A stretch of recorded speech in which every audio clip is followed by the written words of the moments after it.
আজকে আপনাদের সাথে ইংরেজির একটি স্ট্রাকচার শেয়ার করব, যে স্ট্রাকচারের মাধ্যমে আপনি দৈনিক জীবনে যেসব বাক্য বাংলায় বলেন সেসব বাক্য ইংরেজিতে বলতে পারবেন।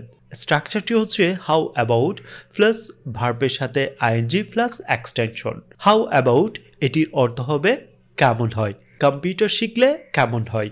তো এই বাক্যটি যদি এই স্ট্রাকচারের মাধ্যমে ইংরেজিতে বলি তাহলে আপনাকে বলতে হবে হাউ অ্যাবাউট লার্নিং কম্পিউটার। যেমনটি এখানে আপনারা যে বিষয়টুকু দেখতে পাচ্ছেন, এখানে হাউ অ্যাবাউট এর পরবর্তী লার্ন শব্দটির সাথে আইএনজি যুক্ত করে লার্নিং বলা হয়েছে। তো এর পরবর্তীতে আমরা এক্সটেনশন রূপে এখানে কম্পিউটার শব্দটি বলছি, হাউ অ্যাবাউট লার্নিং কম্পিউটার। এর পরবর্তীতে এই স্ট্রাকচারের মাধ্যমে যদি আরও কয়েকটি বাক্য বলি, এখন কফি খেলে কেমন হয়। তো এই স্ট্রাকচারের মাধ্যমে যদি এই বাক্যটি ইংরেজিতে বলেন, প্রথম দিকে আপনাকে বলতে হবে হাউ অ্যাবাউট, এর পরবর্তীতে ভার্বের সাথে আইএনজি, তো সেই সুবাদে আমরা এখানে বলতে পারি হ্যাভিং, হাউ অ্যাবাউট হ্যাভিং। এর পরবর্তী আমরা বলতে পারি coffee now, how about having coffee now. আজ ঘুরতে গেলে কেমন হয়।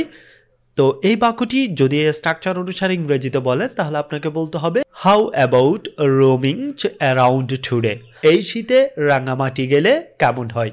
তো আমরা এই স্ট্রাকচার অনুসারে যদি এই বাক্যটি ইংরেজিতে বলি তাহলে আপনাকে বলতে হবে how about going to Rangamati in this winter, ছেলেটির সাথে দেখা করলে কেমন হয়, বা বলতে পারেন মেয়েটির সাথে দেখা করলে কেমন হয়। How about meeting the boy, how about meeting the girl.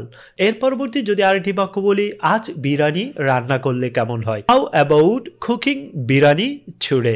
অনলাইনে ফ্রিল্যান্সিং করলে কেমন হয়, how about doing freelancing online. এই ভিডিওটি যদি আপনার ভালো লাগে অবশ্যই ভিডিওটিতে লাইক দিবেন এবং এই ভিডিওর লিঙ্কটি শেয়ার করে আপনার সহপাঠীদেরকে জানার সুযোগ করে দিবেন। That's all for today. Till then, Allah Hafiz.